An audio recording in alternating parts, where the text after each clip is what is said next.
チャレンジと With Resident Evil 6, yeah, we really wanted to up the ante and make this a really large-scale game. And as I've said in other places, I really wanted to focus on like that hero's journey and this protagonist moving through the course of his character development during this incident. And then I started thinking, well, can't I do that with more than one character? Can't I have 4 Resident Evil games in one?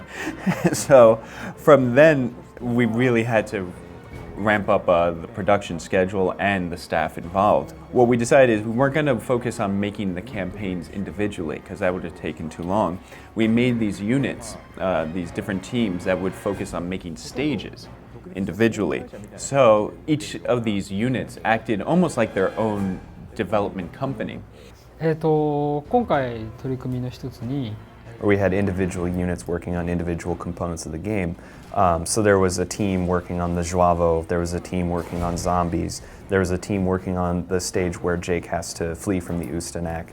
And this very quickly led to sort of a friendly competition between teams where the Joavo guys are like, we're not going to lose the zombie guys, our enemies are going to be more awesome than theirs.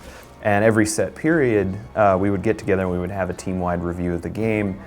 We would look at, is this fun, is this cool, is this scary, and exchange ideas. And this review process was one of the things that really helped us improve the quality of the title. 今回本当に The volume this time around for the game was huge. It was one of the major points of development. Actually, all of the enemies in the game are technically new. We haven't reused anything from previous titles. All of the enemies who make an appearance in the game have been designed specifically for Resident Evil 6. And in terms of what the designers do to come up with new enemies, their focus isn't visual, but rather putting the game first. And the idea is to flesh out this enemy and find out how do they fight, how do they engage the player, and create those details. And once those have been worked out and all of this has been established and it's been finely tuned, then we start building it into the game. クリーチャーサウンドのFor the process of making creature sounds in Resident Evil 6. We would first start with the design that we get from the art director and talk about, for example, what kind of movement we think this creature would make, the overall size, weight, everything that would affect the different sounds that we come up with. And a lot of the creatures in Resident Evil 6, they do have mutations as well. So we think about what kind of sounds would we hear if we saw this creature mutate, or if we saw just a part of their body mutate.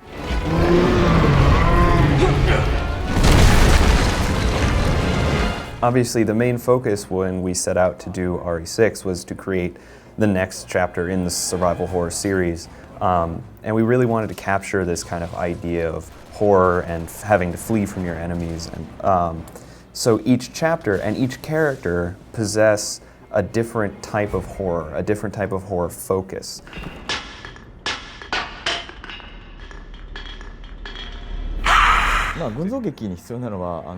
Okay, as I said, I'm trying to do this hero's journey, but out with multiple characters.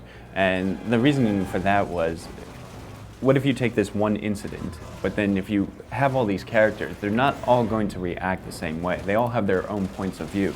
So if each character has their own story to tell, then that means we can also showcase different types of horror elements in each of those campaigns. Horror doesn't have to be this one monolithic thing. So with Leon, we decided, okay, we're going to try and go to that classic RE1 style horror, with exploration and trying to figure out what's going on type of thing. With Chris, it's much more of an action focus, but it's in that sense like 5. We wanted to emphasize that kind of horror. He's going to be attacked by unknown enemies, creatures coming out of nowhere. His men are going to start to be picked off one by one, and as he starts to lose teammates, that you start to raise the tension, you raise the stakes in that campaign, because you start out from this feeling of safety, and now you feel ill at ease at what's going on all around you, and so that's how you bring out the horror in that situation.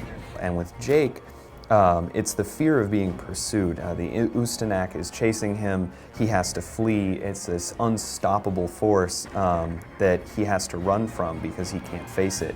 So if the other 3 campaigns raise a lot of questions about the RE6 story, then Ada's campaign is the answer to those questions. What you have with Leon, Chris, and Jake's campaigns, you each have their individual stories, as I've said, and their own starts, middles, and endings.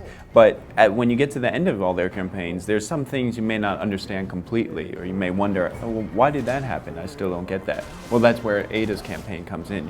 Her campaign is the one that ties all the loose threads together. So by playing the 3 campaigns and then Ada, then you're going to get the whole story for Resident Evil 6.